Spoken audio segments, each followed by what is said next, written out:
আসসালামু আলাইকুম। আমরা গতবার আলোচনা করেছিলাম বাংলাদেশ জামাত ইসলামীর ধারা ১ এবং ধারা ২ এ। এখানে আলোচনা করা হয়েছিল এই সংগঠনের নাম এবং সংগঠনের ঈমান এবং আকীদা। আজকে যে কয়েকটা বিষয় নিয়ে আলোচনা করা হবে সেগুলো হচ্ছে জামাত ইসলামীর উদ্দেশ্য, লক্ষ্য, স্থায়ী কর্মনীতি, দাওয়াত, স্থায়ী কর্মসূচি। ধারা ৩ এ উদ্দেশ্য এবং লক্ষ্য নিয়ে আলোচনা করা হয়েছে। এখানে বলা হচ্ছে বাংলাদেশে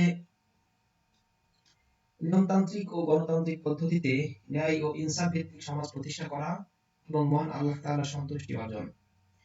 এই অংশের ব্যাখ্যায় আমি লাস্টের দিক থেকে শুরু করি। মহান আল্লাহ তাআলার সন্তুষ্টি অর্জন। মহান আল্লাহ তাআলার সন্তুষ্টি অর্জন এটা হবে কিভাবে? সেটা হচ্ছে ন্যায় ও ইনসাফ ভিত্তিক সমাজ গঠনের মাধ্যমে। ন্যায় এবং ইনসাফ ভিত্তিক সমাজ প্রতিষ্ঠা করার মাধ্যমে। এবং এই ন্যায় এবং ইনসাফ ভিত্তিক সমাজ এটা যদি প্রতিষ্ঠা করতে হয় তাহলে বাংলাদেশ জামাত ইসলামী কোন পদ্ধতি অবলম্বন করবে? সেই পদ্ধতিটা বলে দিচ্ছে বাংলাদেশের নিয়মতান্ত্রিক এবং গণতান্ত্রিক পদ্ধতিতে, অর্থাৎ বাংলাদেশে যে নিয়ম প্রচলিত আছে সেই নিয়মের ভিতর থেকে এবং গণতান্ত্রিক অর্থাৎ জনগণের সমর্থন নিয়ে তারা ন্যায় এবং ইনসাফ ভিত্তিক সমাজ প্রতিষ্ঠা করবে। এক্ষেত্রে কোনো প্রকার উগ্রতা বা চরমপন্থার আশ্রয় নিবে না। ধারা ৪ উল্লেখ করা হচ্ছে স্থায়ী কর্মনীতি। স্থায়ী কর্মনীতি হচ্ছে তিনটা। নাম্বার ১, কোন বিষয়ে সিদ্ধান্ত গ্রহণ কিংবা কোন কর্মপন্থা গ্রহণের সময় জামাত সংশ্লিষ্ট বিষয়ে শুধুমাত্র আল্লাহ তাআলা ও তার রাসূল সাল্লাল্লাহু আলাইহি ওয়াসাল্লামের নির্দেশ ও বিধানের প্রতি গুরুত্ব প্রদান করিবে। অর্থাৎ জামাত ইসলামী কোন সিদ্ধান্ত গ্রহণের ক্ষেত্রে আল্লাহ তাআলা এবং তার রাসূল সাল্লাল্লাহু আলাইহি ওয়াসাল্লামের নির্দেশ ও বিধানের প্রতি গুরুত্ব প্রদান করিবে। নাম্বার ২, উদ্দেশ্য ও লক্ষ্য হাসিলের জন্য বাংলাদেশ জামাত ইসলামী এমন কোন উপায় ও পন্থা অবলম্বন করিবে না যাহা সততা ও বিশ্বাস পরায়ণতার পরিপন্থী কিংবা যাহার ফলে দুনিয়ায় ফিতনা বা ফাসাদ সৃষ্টি হয়। অর্থাৎ জামাত ইসলামী এমন কোন পন্থা অবলম্বন করবে না যাহা সততার পরিপন্থী, বিশ্বাস পরায়ণতার পরিপন্থী অথবা যার ফলে দুনিয়াতে ফিতনা অথবা ফাসাদের সৃষ্টি হয়। নাম্বার ৩, বাংলাদেশ জামাত ইসলামী উহার বাঞ্ছিত সংশোধন ও সংস্কার কার্যকর করিবার জন্য নিয়মতান্ত্রিক ও গণতান্ত্রিক পন্থা অবলম্বন করিবে। অর্থাৎ জামাতে ইসলামের দাওয়াত, সম্প্রসারণ, শিক্ষা ও প্রশিক্ষণের মাধ্যমে মানুষের নৈতিক, মানবিক চরিত্রের সংশোধন এবং বাংলাদেশকে একটি কল্যাণ রাষ্ট্রে পরিণত করিবার লক্ষ্যে বাংলাদেশ জামাত ইসলামীর অনুকূলে জনমত গঠন করিবে। আশা করি এ পর্যন্ত বুঝতে পেরেছেন। ধারা ৫ এ উল্লেখ করা হচ্ছে দাওয়াত। বাংলাদেশ জামাত ইসলামীর ৩ দফা দাওয়াত আছে। নাম্বার ১, সাধারণভাবে সকল মানুষ, বিশেষভাবে মুসলিমদের প্রতি জীবনের সকল ক্ষেত্রে আল্লাহ তাআলার দাসত্ব, রাসূল সাল্লাল্লাহু আলাইহি ওয়াসাল্লাম এর আনুগত্য করিবার আহ্বান।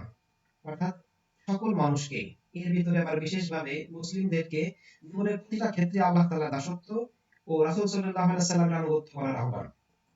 দাওয়াত নাম্বার ২, ইসলাম গ্রহণকারী ও ঈমানের দাবিদার সকল মানুষের প্রতি বাস্তব জীবনে কথা ও কাজের গরমিল পরিহার করিয়া খাঁটি ও পূর্ণ মুসলিম হওয়ার আহ্বান। অর্থাৎ ঈমান যারা গ্রহণ করেছেন এবং ইসলাম যারা গ্রহণ করেছেন এবং ঈমানের দাবি যারা করেন, এই সকল মানুষের জীবনে কথা এবং কাজের গরমিল পরিহার করে খাঁটি এবং পূর্ণ মুসলিম হওয়ার আহ্বান। দাওয়াত নাম্বার ৩, সংঘবদ্ধ প্রচেষ্টার মাধ্যমে বাংলাদেশের নিয়মতান্ত্রিক ও গণতান্ত্রিক পদ্ধতিতে সুবিচারপূর্ণ শাসন কায়েম করিয়া সমাজ হইতে সকল প্রকার জুলুম, শোষণ, দুর্নীতি ও অবিচারের অবসান ঘটানোর আহ্বান। ধারা ৬ উল্লেখ করা আছে স্থায়ী কর্মসূচি। স্থায়ী কর্মসূচি আছে ৪টা।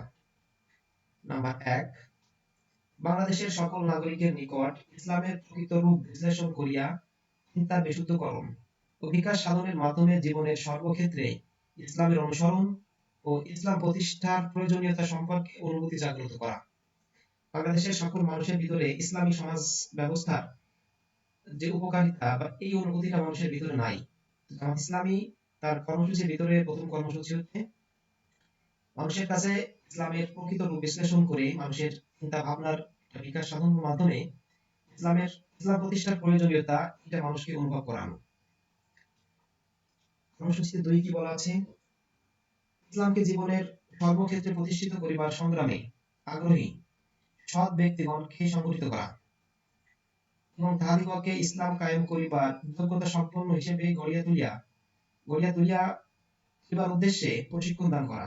কর্মসূচি 2 আছে যে কিছু মানুষকে একটা প্রশিক্ষণ দেওয়া হবে। সেই প্রশিক্ষণটা হবে তারা ইসলামী সমাজ ব্যবস্থা প্রতিষ্ঠা করতে চায়, এই ব্যাপারে যারা তাদের আগ্রহ আছে এই লোকগুলোকে সংঘবদ্ধ করে এমন কিছু যোগ্যতা তাদের ভিতরে গড়ে তুলে দেওয়া যার মাধ্যমে ইসলামী সমাজ প্রতিষ্ঠা হওয়া অনেক সহজ হবে। নাম্বার 3, ইসলামী মূল্যবোধের ভিত্তিতে সামাজিক সংশোধন, নৈতিক পুনর্গঠন ও সাংস্কৃতিক পরিবর্তন সাধন এবং দুস্থ মানবতার সেবা করা। কর্মসূচি 3 নম্বরে আছে যে ইসলামী মূল্যবোধের ভিত্তিতে সামাজিক সংশোধন, নৈতিক পুনর্গঠন, সামাজিক সংশোধন হবে, নৈতিকতার পুনর্গঠন হবে, সাংস্কৃতিক পরিবর্তন এবং দুস্থ মানবতার সেবা করা।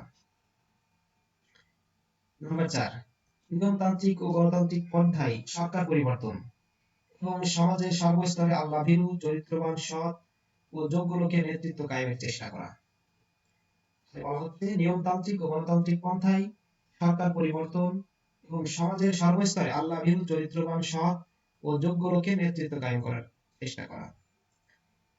আলহামদুলিল্লাহ, আমরা শেষ করলাম আমাদের ধারা 3, 4, 5 এবং 6। আশা করি আপনাদের বুঝতে সুবিধা হবে এবং আমি পূর্ব পর্বে আলোচনা করেছিলাম ধারা 1 এবং ধারা 2 নিয়ে, সেটা আপনারা দেখে আসতে পারেন। এবং নেক্সটে দ্বিতীয় অধ্যায়ে আলোচনা করব ধারা 7 এবং ধারা 8 নিয়ে। আশা করি সঙ্গে থাকবেন। ধন্যবাদ সকলকে। আসসালামু আলাইকুম ওয়া রাহমাতুল্লাহ।